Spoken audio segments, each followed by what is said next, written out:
Que poderei retribuir ao Senhor Deus por tudo aquilo que Ele fez em meu favor? Salmo 115, um bom dia. Em nome do Pai, do Filho e do Espírito Santo. Amém. Recorramos sempre à poderosa intercessão de Maria Santíssima, nossa Mãe, e de São José, o Justo. E no que diz respeito ao Salmo, jamais poderemos retribuir à altura aquilo que Deus fez para nós. Nós não temos os méritos suficientes, mas isso não quer dizer que nós não possamos buscar a graça e a misericórdia de Deus. Na verdade, jamais haverá mérito suficiente, mas a graça e a misericórdia de Deus é o movimento divino perante a nossa situação para que possamos nos tornar em pessoas novas. E nos tornando em pessoas novas, a nossa fé vai sendo consolidada e progride no temor do Senhor. Conforme está na primeira leitura de hoje dos Atos dos Apóstolos, capítulo 9, dos versículos 31 ao 42. Temos a paz e o crescimento da igreja, os milagres de Pedro, que engloba a cura de Enéas e a ressurreição de Tabita. E vejamos que esse versículo 31 marca o fim de uma perseguição e o início de uma fase de crescimento espiritual e institucional da igreja. Filosoficamente, remete à ideia de ordem e harmonia, que Santo Agostinho considera como reflexo da paz de Deus.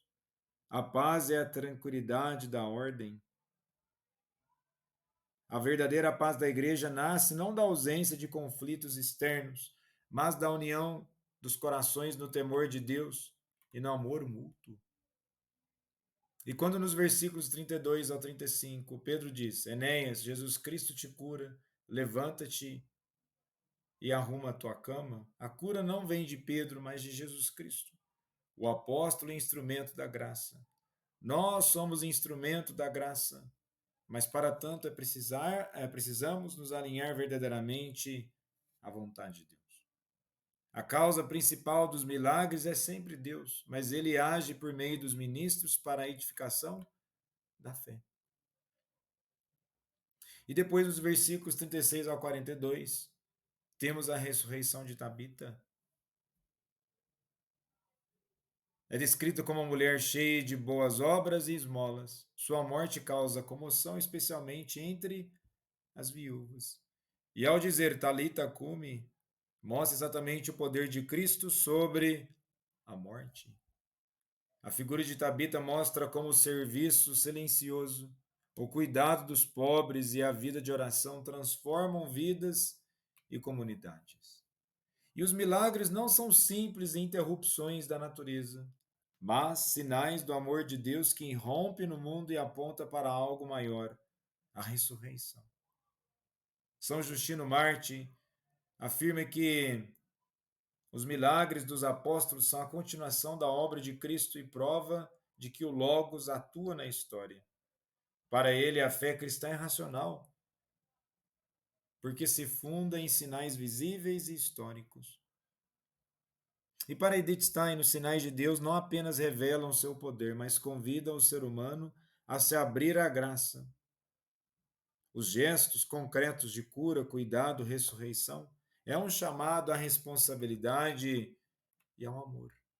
E nesse sentido, a igreja cresce onde há temor de Deus e assistência do Espírito.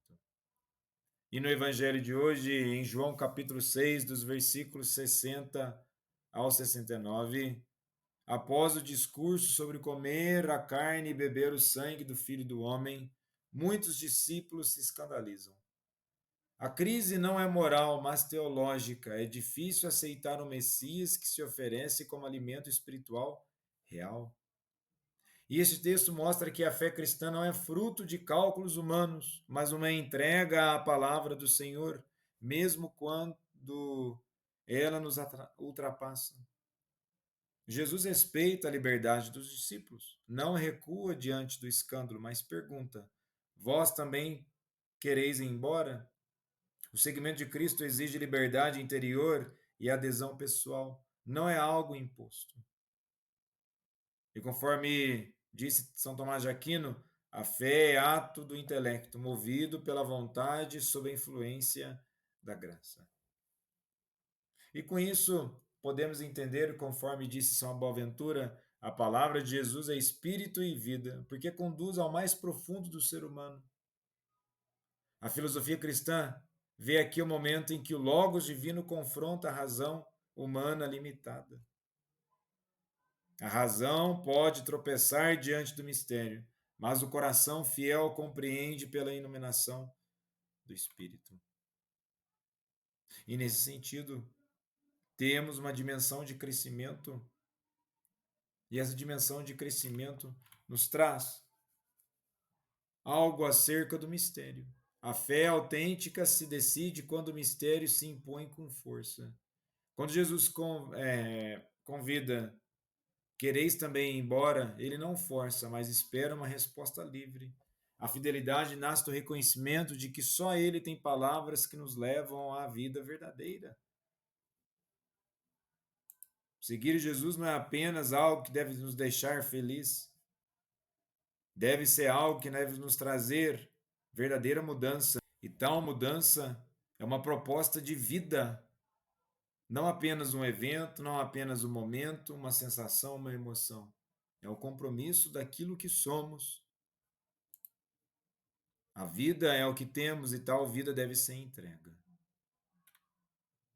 E nesse sentido, os elementos de ver, escutar, quando fala do escândalo, Jesus ele traz uma dimensão de revelação. Jesus é consciente de que sua revelação, especialmente sobre comer sua carne e beber seu sangue, será uma pedra de tropeço. Mas, o que nós temos no versículo a seguir? O Espírito é que vivifica, a carne de nada serve. A carne tem valor porque é unida ao Espírito. A Eucaristia é carne vivificada pelo Espírito Santo. E com isso, a vida eterna no Evangelho de João já começa aqui e agora, com a adesão ao Logos encarnado.